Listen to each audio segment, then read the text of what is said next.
Magandang araw po at Happy New Year po sa inyo lahat. Yan, Nicole, grabe, parang kailan lang sinalubong natin ang 2025.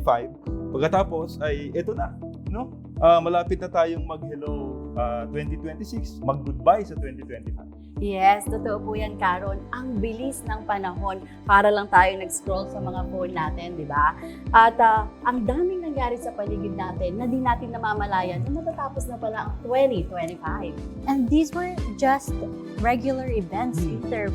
They were heavy, and whether it be on a global scale or here in the Philippines, we all felt their impact. Yes, I do agree with you, Ate Nicole.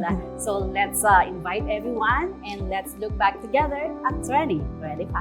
And the events that unfolded right here in the Philippines and around the world. And more importantly, how the Iglesia ni Cristo responded to these challenges. Looking back, we can say that 2025 was truly a year for major global change. To start off with, President Donald Trump returned as President of the United States. It is reported that his comeback also brought back what many call Trumponomics: higher tariffs, stricter immigration policies, and a more aggressive approach to global trade. These moves did not affect America alone. Their impact was felt across many countries around the world. Meanwhile, tensions between India and Pakistan sharply escalated after a deadly attack in Kashmir. This triggered military actions and renewed concerns about stability in South Asia, once again placing the region under intense global attention. But 2025 was not just about politics, it was also a year of cultural change. We witnessed the strong rise of Generation Z, a generation that is more vocal, digitally connected, and unafraid to challenge long-standing norms. Their influence was evident in protests and social movements across different parts of the world. At the same time, short-form videos continued to dominate the internet. Platforms like Reels, Shorts, and TikTok changed how stories are told. Even news delivery became faster, shorter, and more direct.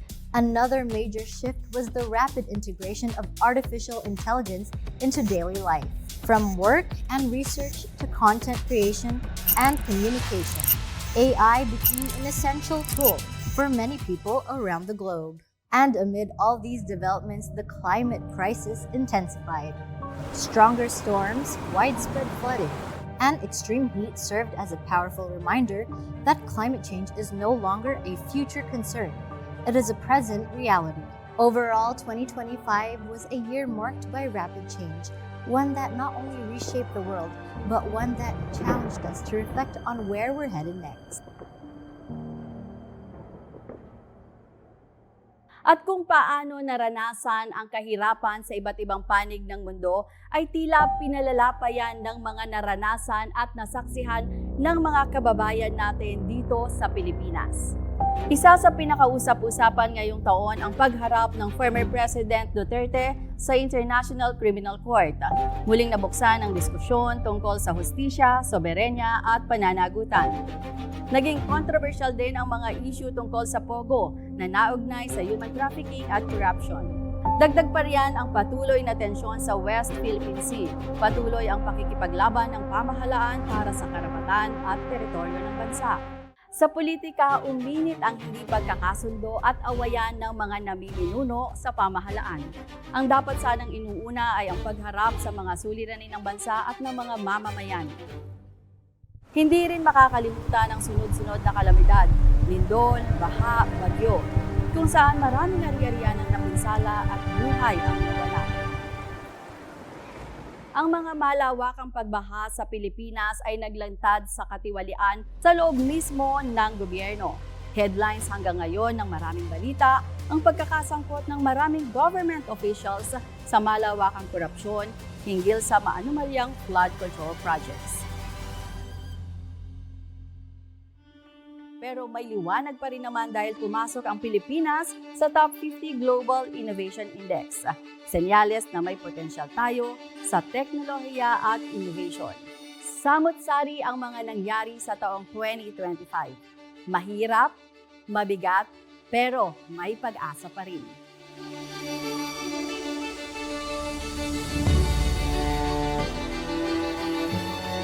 Sa gitna ng lahat ng ito, anong sinisikap na maisagawa ng Iglesia ni Cristo? Habang lumalakas ang boses ng Gen Z, mas pinaigting ng Iglesia ang paggabay sa mga kabataan.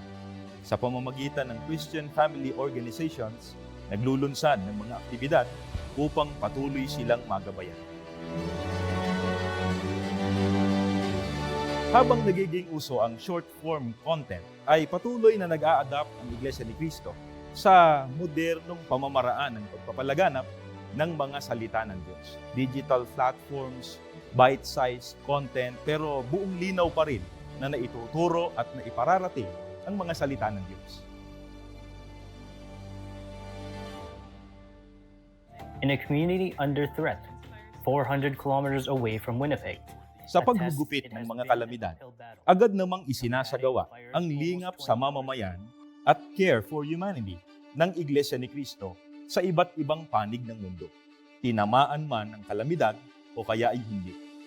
Sa suliranin sa climate change na itinuturong dahilan ng mga hindi pangkaraniwang mga kalamidad, ay sinikap ng Iglesia ni Cristo na tumugon sa pamamagitan ng mga Care for Environment programs na nasa ilalim ng programang INC Giving.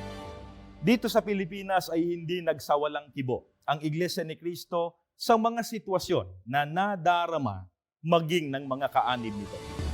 Ang mga suliraning dulot ng pagkakagulo ng mga nasa gobyerno at ng malawakang katiwalian sa pamahalaan. Sa pangunguna ng pamamahala, isinagawa ng Iglesia ni Cristo sa taong ito ang malawakang mga pagkilos. Una ay para manawagan sa pamahalaan na unahin ang pagharap sa mga suliranin ng bansa at ng mga mamamayan kaysa politika. At dahil lalong pinalubha ng mga katiwalian at korupsyon na kinasangkutan ng ilang mismong nasa pamahalaan ng mga pagbaha, muling umilos ang Iglesia ni Cristo para isigaw ang karapatan bilang mga mamamayan at manawagan sa pagkakaroon ng transparency, accountability, and justice.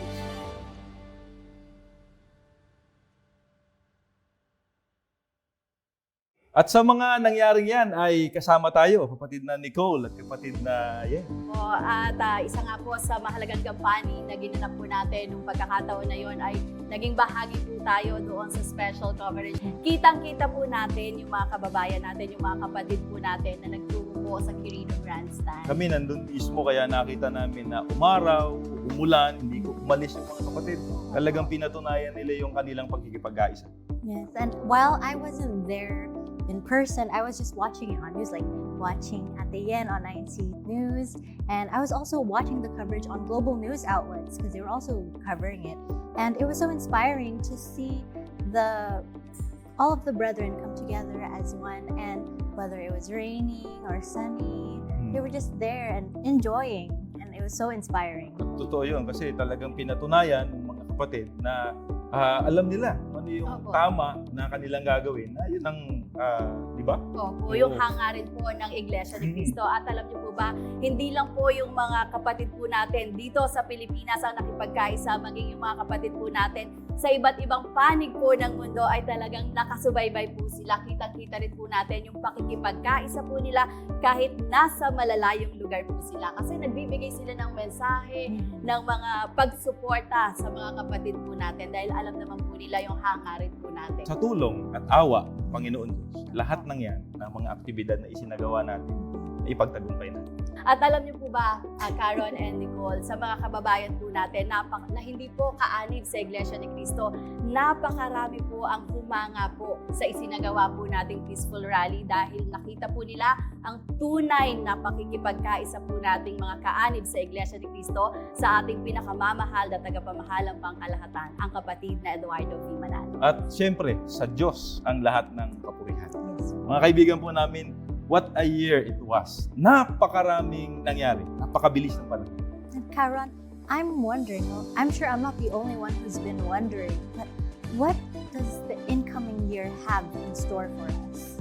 Yes po, Nicole. And same here at sa mga kababayan po nating nakasubaybayan po, talagang naghihintay po tayo ng magandang kapalaran kung ano po yung naghihintay sa atin sa taong 2026 dahil alam naman po natin na itong taong 2025, napakarami pong kalamidad at mga pagsubok ang pinagdaanan po natin. Kaya tayo man po ng mga kaanib sa Iglesia ni Cristo, umaasa ng magandang pagkakataon, magandang oportunidad sa taong 2026. At isang natitiyak natin, Yen at Nicole, na sa tulong ng ating Panginoon Diyos, kung papaanong itinawid tayo sa nakaraang taon, sa darating na taon ay patuloy niya tayong iingatan at tutulungan. Sister Nicole, Sister Yen, mauna na siguro tayong bumati sa kanila, sa ating mga kababayan, sa ating mga kapatid. Happy New Year po! Happy New Year, ka Nicole. Happy New Year, Ate Yen. At napakapalad natin na bago matapos ang taon, tatanggap tayo ng mga salita ng Diyos sa pamamagitan ng pagtuturo ng mga ministro na makakasama natin ngayon. Mga kaibigan, subaybayan po ninyo, makakasama natin ang kapatid na Glenmark Mingita at sa special episode na ito, ang kapatid na Arnel Tuman.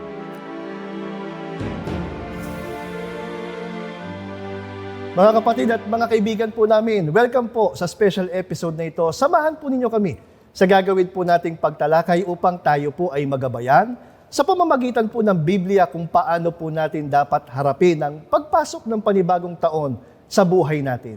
Makakasama po natin sa gagawin nating discussion ang kapatid na Arnel Tumanan, ministro po sa loob ng Iglesia ni Cristo. Kamusta po kayo, kapatid na Arnel? Mabuti naman, kapatid na Glenn. Opo. At salamat sa pagpapakilala. Kumusta po kayo, mga televiewers, mga kapatid, mga mahal po naming mga kaibigan? Sana po ay patuloy po kayong sumubaybay sa ating palatuntunang isasagawa ngayon. Nais lang po natin batiin yung mga nakasubaybay po sa atin ng Happy New Year po sa inyo.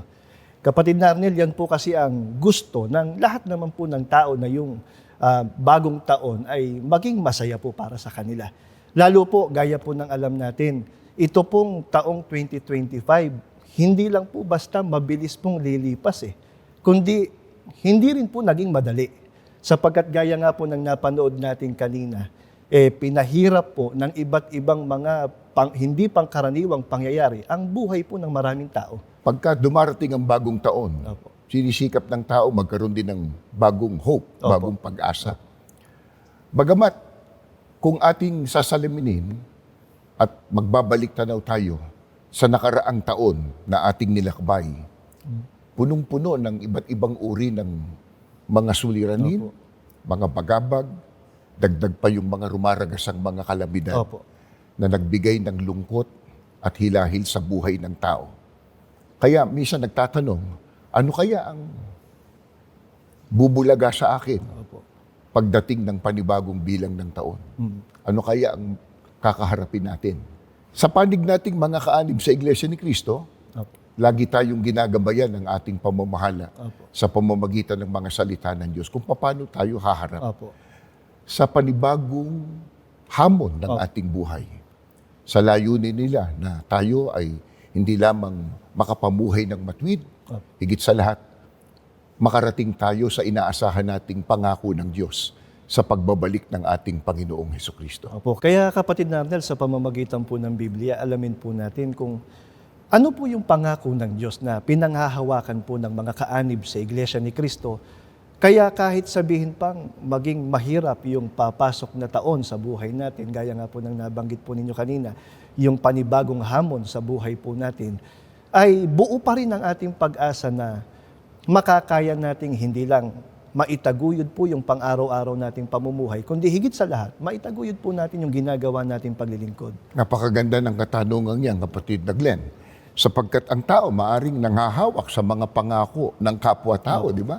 Pangako ng kung sino-sino, ng may kapangyarihan. Pero ang pangunahing pinanghahawakan ng Iglesia ni Cristo, pangako ng Diyos na nakasulat sa Biblia. Ang babasahin ko po ay nakasulat sa unang Samuel 12:22 at 24. Hindi kayo pababayaan ni Yahweh, pagkat iyon ang kanyang pangako. Kayo'y hinirang niya bilang kanyang bayan. Lamang, dapat kayong matakot kay Yahweh, manatili kayong tapat sa Kanya, paglingkuran ninyo siya ng buong puso at lagi ninyong alalahanin ang mga kabutihang ginawa niya sa inyo. Ito po ang katotohanan ng nakasulat sa Biblia, pangako ng Diyos. Ang pangako ng Diyos sa kanyang bayang hinirang. Dapat po nating mapansin, mga mahal po naming mga kaibigan at mga nakikinig sa ating palatuntunan ito. Yung pangakong ito ng Panginoong Diyos, nakaangkla doon sa kahalalan. Opo. Hindi maaaring angkinin ng kahit sino Sapagkat ang pinangakuan, bayang hinirang ng Diyos. Kaya para matanggap ang pangakong ito ng Diyos, dapat kabilang ang tao doon sa bayan ng Diyos na kanyang inihalal o kanyang hinirang. Ano nga yung pangako ng Diyos? Ang sabi, hindi kayo pababayaan. Napakasarap ng pangakong ito. Ang Diyos mismo, ginarantyahan niya ang kanyang mga hinirang hindi niya pababayaan. Ang bayan ng Diyos sa mga huling araw ay ang Iglesia ni Cristo na nagsimulang lumitaw dito sa malayong silangan o Pilipinas, panahon ng mga wakas ng lupa na ang pangunahing palatandaan ay digmaang pambuong daigdig na sumiklab noong Hulyo 27, 1914. Yan po ang Iglesia ni Cristo na ating kinabibilangan. Ang sabi ng Diyos, balikan natin, hindi niya pababayaan ang kanyang bayan na kanyang hinirang. Lamang, meron pong kondisyon. Opo. Ano ang hinahanap ng Panginoon Diyos sa mga hinirang niya para yung kanyang pangako ay matupad sa kanila? Nandun din sa talata ng Biblia, ang sabi po, dapat kayong matakot sa Panginoon. Manatili kayong tapat sa Kanya.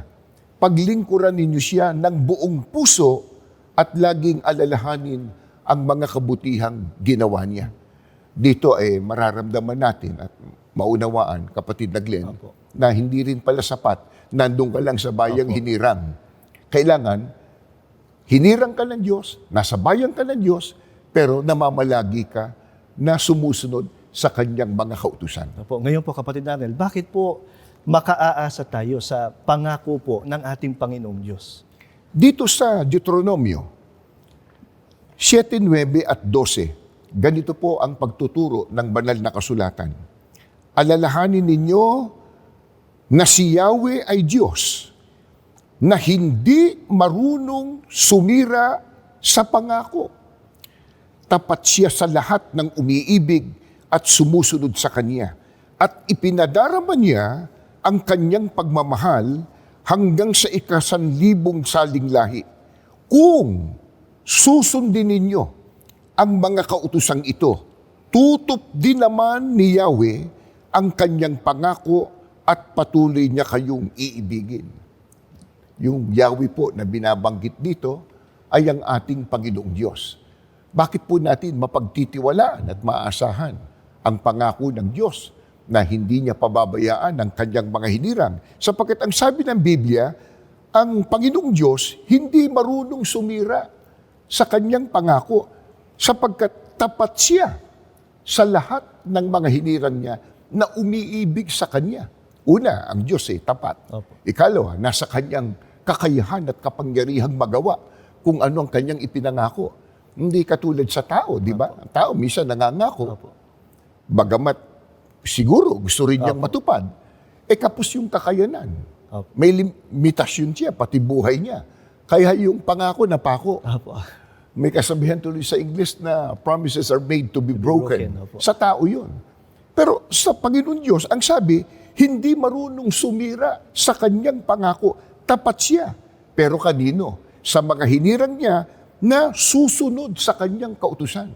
Pagka tayo'y sumunod sa kanyang kautusan, ang liwanag ng sabi ng Biblia, tutup din naman ng Panginoong Diyos ang kanyang pangako sa atin. Kaya napakahalaga po, kapatid na Arnel.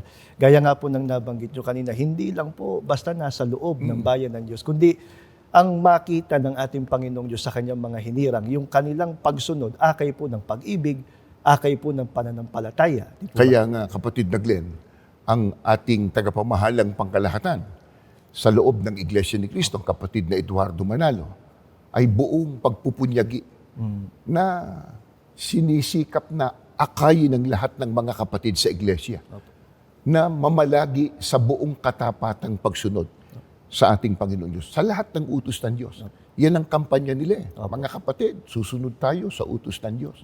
Ano man ang mangyari, ano man ang dumating sa atin, susunod tayo. At sa awa tulong ng Diyos, kapatid na Glenn, Opo. yan naman ang katangian Opo. ng mga kapatid sa iglesia. Opo. Ano man nung dumating sa buhay nila, di ba? May kalamidad man, may malulupit mang pag-uusig, Opo. matindi man ang kahirapan, Opo. dumating man ang kaapihan, sa awa at tulong ng Diyos, ang mga kaanib sa iglesia, masunurin. Kapatid Arnel, hanggang kailan po natin dapat itaguyod yung tapat na pagsunod sa mga kalooban po ng ating Panginoong Diyos na laging itinuturo po sa atin ng pamamahala? Yan ipinayo ni Apostol Pablo dito sa kanyang sulat sa mga Ebreo, 6:11 hanggang 12.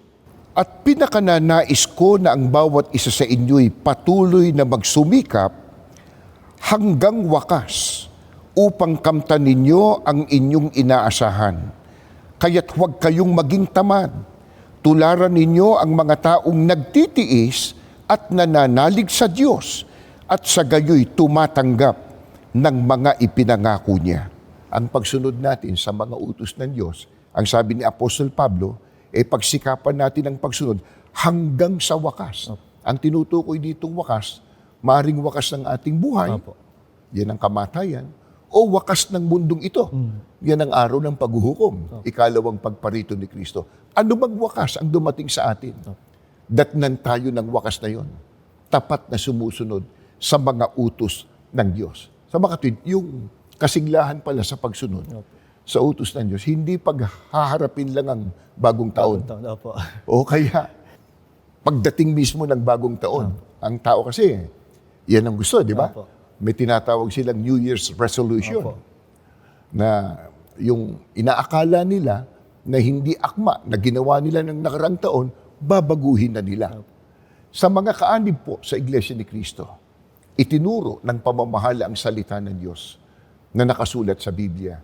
Ang pagsunod po sa utos ng Diyos sa lahat po ng panahon. Hanggang sa wakas, itataguyod natin ang buong kasiglahang pagsunod sa mga utos ng Diyos. Opo, sa gayon po kapatid na Arnel, matamo po natin yung mga pangako po ng Panginoong Diyos. Kapag po natamo ng isang hinirang ng Panginoong Diyos yung kanyang mga pangako, yung pagtulong, yung paggabay, yung pagpatnubay po ng Panginoong Diyos, meron pa po bang dapat na ikabahala po ang hinirang ng Panginoong Diyos na balakid na maaari niyang masagupa? Doon pa lang sa bungad na talatang binasa natin Hindi na dapat mabahala ang mga hinirang sapagkat ang sabi, hindi pababayaan ng Diyos ang kanyang bayang hinirang. Gayunpaman, ang babasahin ko naman ngayon ay nakatala dito sa Aklat ng Mga Awit, 145, mga talatang 14-16. Ganito po ang isinasaad. Siya'y tumutulong sa lahat ng tao na may suliranin. Yaong inaapi, inaalis niya sa pagkagupiling.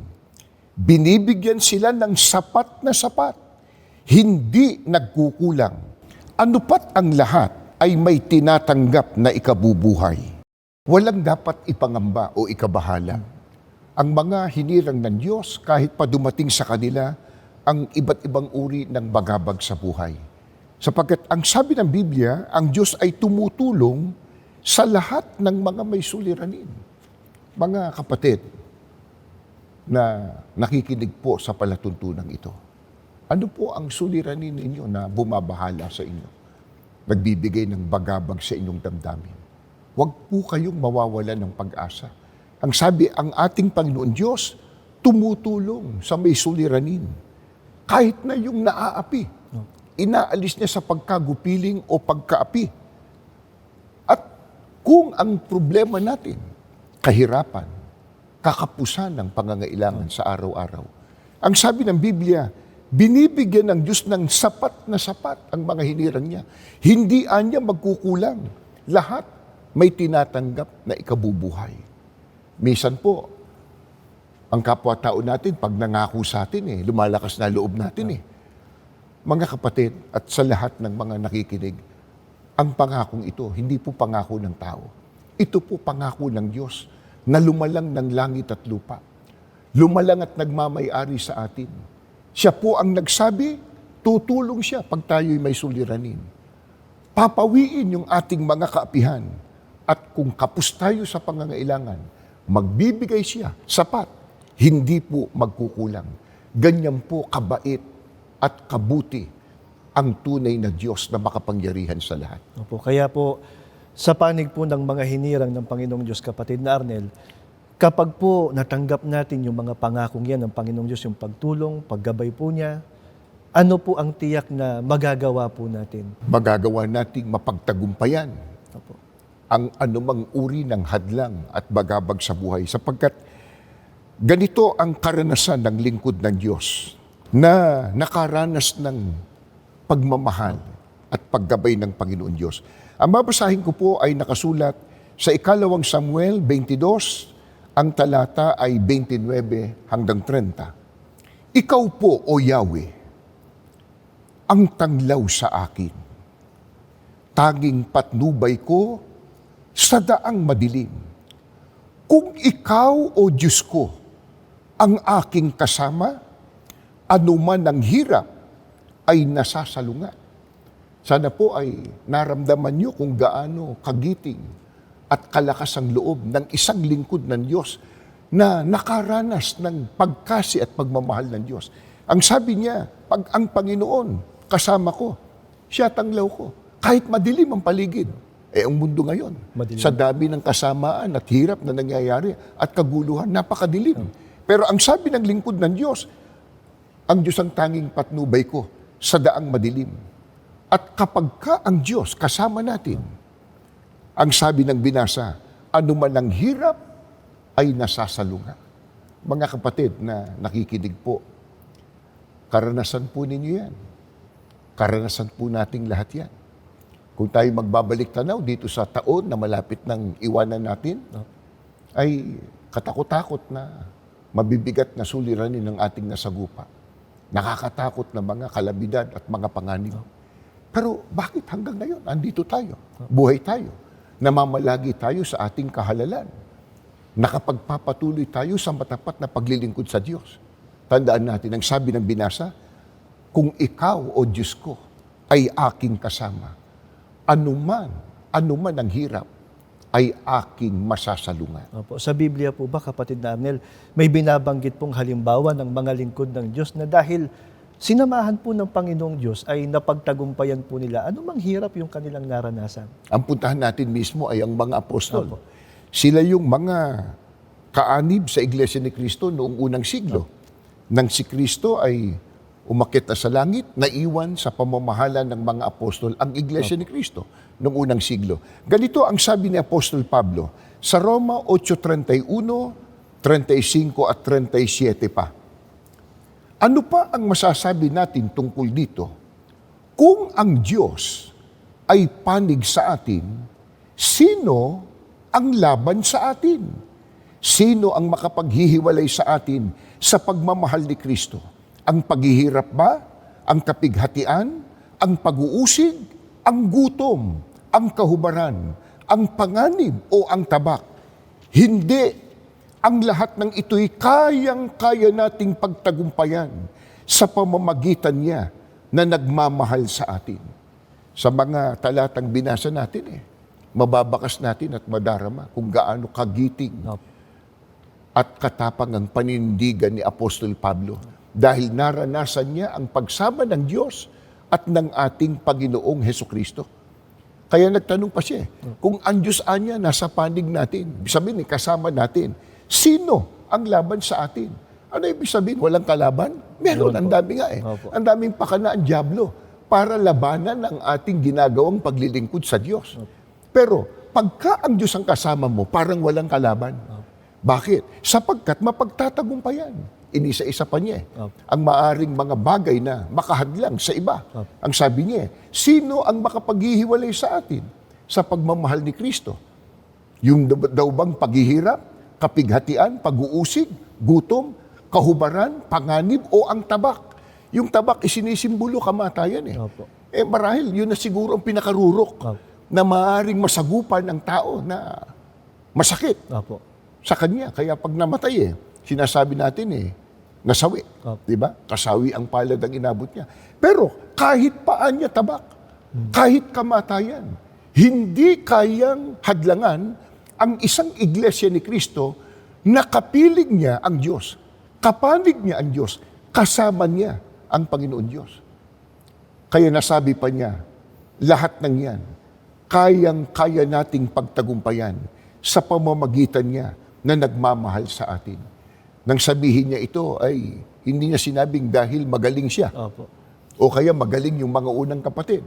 Kundi sinabi niya na pagtagumpayan ng lahat ng yon, kayang-kaya na malampasan dahil sa Diyos at saka ang Panginoong Kristo na nagmamahal sa Kanya. Sana po, mga kapatid at mga nakikinig, yun ang alagaan po natin. Yung kaugnayan po natin sa Diyos. Mamalagi ang pagmamahal niya sa atin.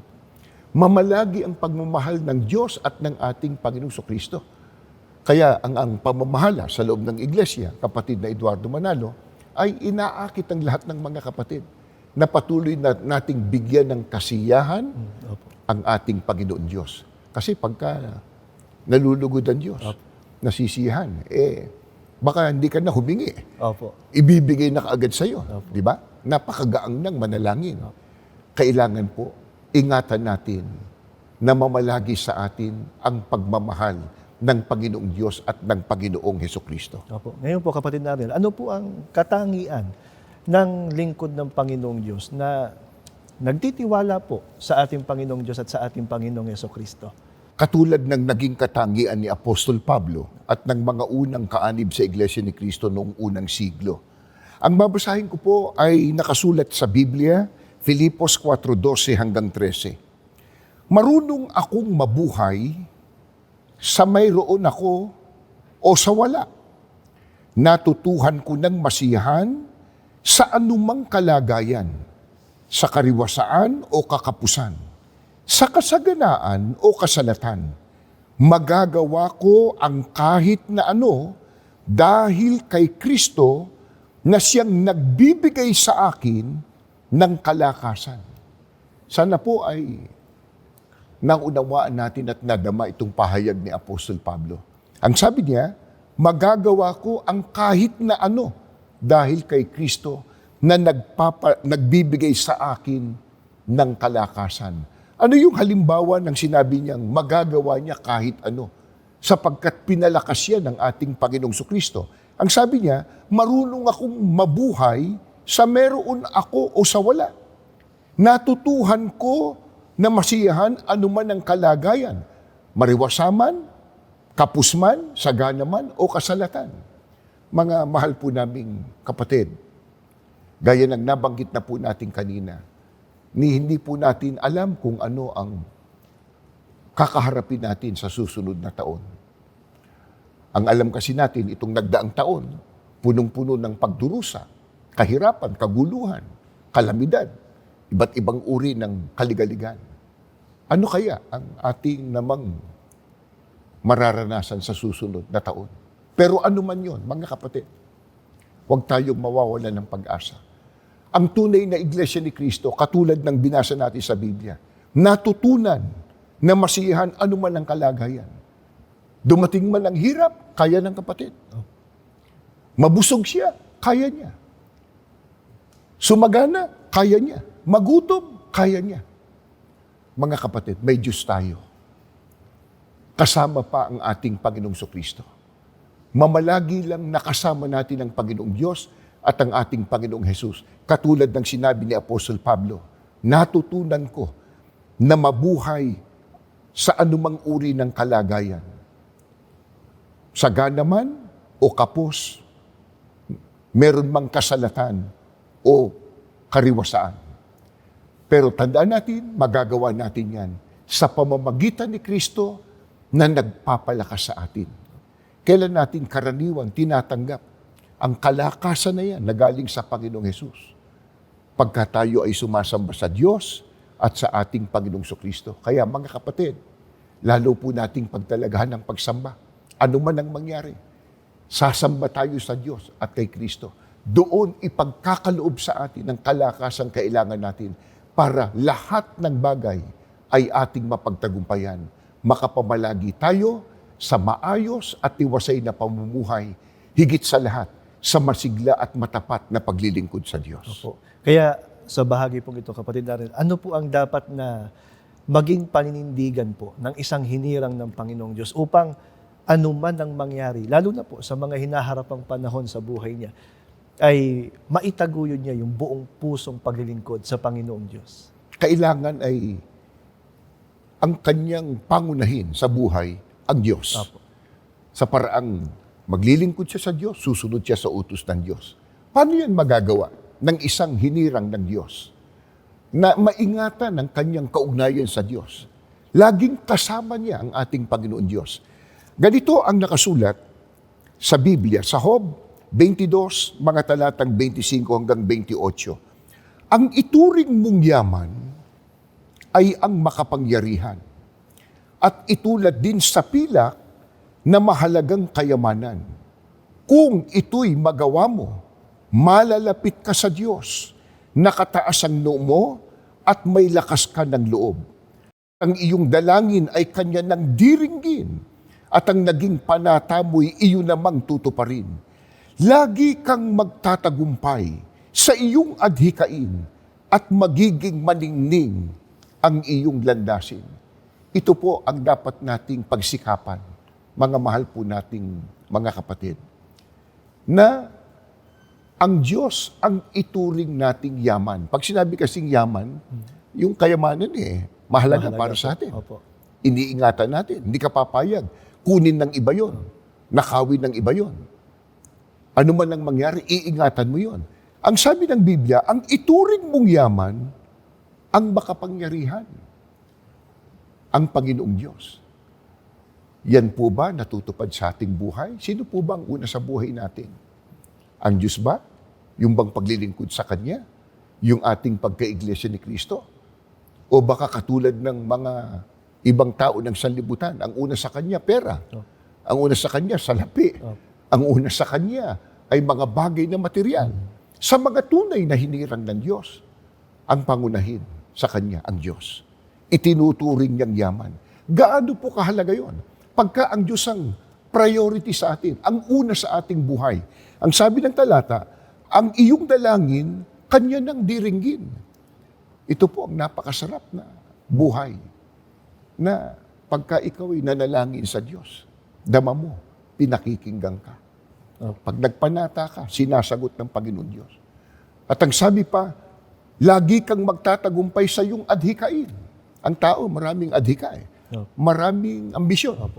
Maraming pinapangarap. Lalo ito haharapin ng bagong taon. Maraming iniisip ang tao na nais niyang magawa at marating sa pagpasok ng panibagong bilang ng taon.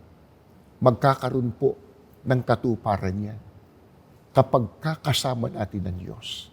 Kapag kakapiling po natin ng Diyos. Kapag ka ang Diyos ang ating yaman, papagtatagumpayin tayo sa ating mga adhikain. At ang sabi pa, magiging maningning ang iyong landasin.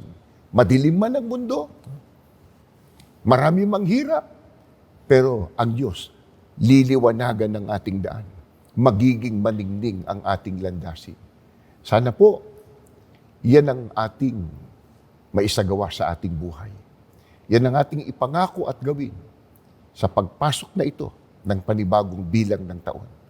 Na anuman ang mangyari, tayo po'y mamamalagi sa ating kahalalan, mamamalagi tayo sa matapat na paglilingkod sa Diyos at sa ating Panginoong Kristo, at kung dalawin tayo ng mga bagabag at suliranin, lagi tayong manalangin, lagi tayong humiling sa Diyos at sa ating Panginoong Jesus. Opo.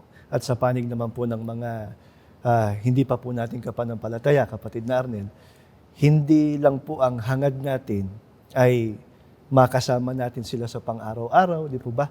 Mga kaibigan, pinakahahangad din po namin na itong mga dakilang pangako, gaya nga po ng nabanggit po ninyo kanina, napakasarap po sa pakiramdam.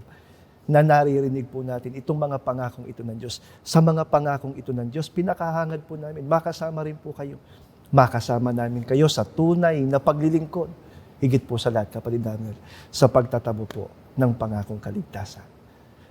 Mga kaibigan po namin, bago lamang po tayo matapos, inaanyayahan po namin kayo sa isa pong panalangin.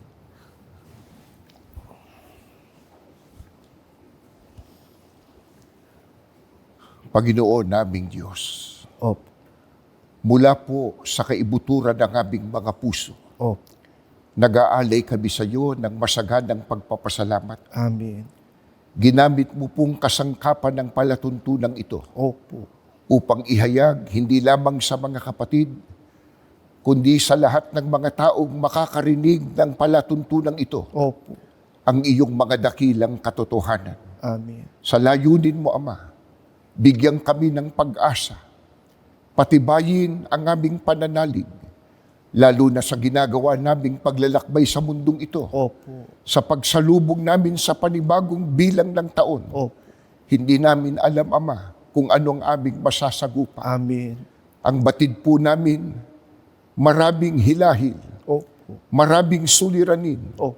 maraming kaguluhan sa daigdig na ito. Opo. Lagana pa ang iba't ibang uri ng mga kalamidad. Amen. Ikaw po, Ama, ang aming pag-asa. Opo. Pag ikaw ang aming kapiling, Opo. ang lahat ay aming masasalunga. Opo. Ang lahat ay aming mapagtatagumpayan. Amen. Yun ang hiling po namin sa iyo. Opo. Huwag mo kaming iiwan. Opo. Huwag mo kaming pababayaan. Amen. Lalo na sa panahong nangangailangan kami ng tulong. Opo. Pag hindi na alam ang gagawin, O Diyos, tatawag kami sa iyo, sapagkat ikaw ang aming tiwala at pag-asa. Opo. Dinggin mo sa langit ang aming mga hibik. Amen. Sagutin mo ang aming mga pagdaing. Opo. Dalawin mo bawat sambahayan ng iyong mga hinirang. Bakuran mo ng kapayapaan at ikaw ang mag-abot ng mga biyayang kailangan araw-araw. Amen. At higit sa lahat naming pinakahihiling, mamalagi kami sa katapatan ng pagsunod sa iyo, Opo. sa masiglang paglilingkod at pagsamba sa iyo. Opo. Ano man ang mangyari sa aming buhay, Amen. hanggang sa abutin na kami ng kawakasan. Amen. Ligapin mo rin ang lahat ng mga taong nakapakinig Opo. ng ginawa naming paghayag ng iyong mga salita. Opo. Nawa maawa kang antigin ng kanilang mga puso. Opo. Sila man po makapiling namin sa bayang hinirang mo Opo. na pinaglalaanan mo ng iyong mga pangako. Amen. Panginoong Hesukristo, patuloy mo kaming ipamagitan sa Ama. Opo. Patuloy ka pong manahanan sa aming mga puso Opo. sa pamamagitan ng iyong banal na Espiritu. Amen. Pagpalain namang buong iglesia sa buong daigdig Amen. sa pangunguna po ng aming tagapamahalang pangkalahatan. Amen. Sa iyo po lahat ang kapurihan. Opo.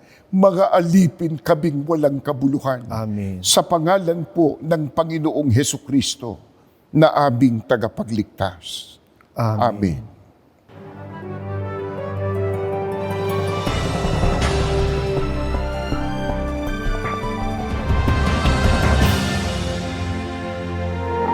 Sa ating mahal na tagapamahalang pangkalahatan, kapatid na Eduardo V. Manalo at sa kanyang sambahayan. At sa ating pangalawang tagapamahalang pangkalahatan, kapatid na Angelo Eranio Manalo at sa kanyang sambahayan. At sa lahat ng mga kapatid sa buong daigdig sa loob ng Iglesia ni Cristo, bumabati po kami sa inyo ng Happy New Year!